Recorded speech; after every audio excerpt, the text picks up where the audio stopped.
اسی لیے اللہ والوں بیٹیوں کی حفاظت کا ایک اہم طریقہ یہ بھی ہے، جہاں پر سارے طریقے ہیں وہاں یہ ہے کہ اگر اللہ تبارک و تعالیٰ نے مال و دولت سے نوازا ہے، دل دیا ہے، تو امت کی بیٹیوں کا ہاتھ تھامو،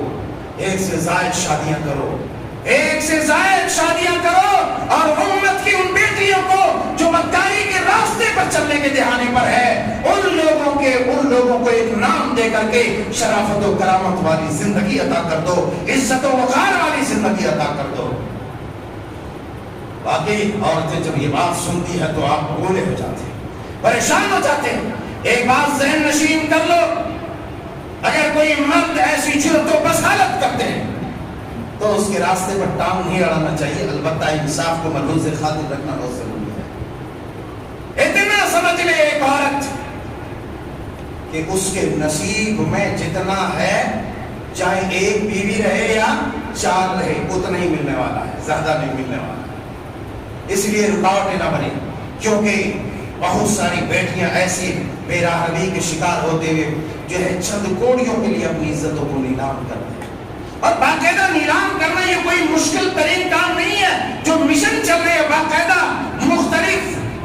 پارٹیوں کی جانب سے مشن چل رہا ہے، اور اس میں پیسے دیے جا رہے ہیں لاکھوں روپے، ایسے ایسے پھنسایا جائے، ایسے ایسے بہکایا جائے ہدیے تحائف دے کر کے، اور باقاعدہ یہاں تک کہ ہمارے ریسرچ کے مطابق یہاں تک بات آئی کہ ایک دشمن قوم ایسے ہیں کہ اگر کوئی مسلم بچی کو تم شادی کر لو گے، کسی کلمہ پڑھنے والی بچی سے شادی کر لو گے، 6 مہینے کا جو ہے رہائش گاہ بھی دیں گے، 6 مہینے تک کے اخراجات بھی دیں گے، راشن پانی دیں گے، سال بھر کے یہ دیں گے وہ دیں گے، اس لالچ میں لا کر کے اور دنیا کے چھوٹے موٹے قلیل سامان دکھا کر کے، چونکہ عورتیں بہکنے میں بہت زیادہ آگے ہے، اور اس کو تھوڑا موڑا سامان دکھا دیتا ہے، کئی موقع ملتے ہی پھر یہ بہک جاتی ہے، اور آخرکار ہوتا یوں ہے اس کے جان میں پھنس جاتا ہے۔ پھر اس کا مشن ہے یا تو اپنی زندگی میں لا کر کے اس کو اس طرح بنا دیا جائے، بچے اچھے پیدا کر دیے جائیں اور راستے پر چھوڑ دیے جائیں کہ نہ یہ ادھر کے رہے نہ ادھر کے رہے۔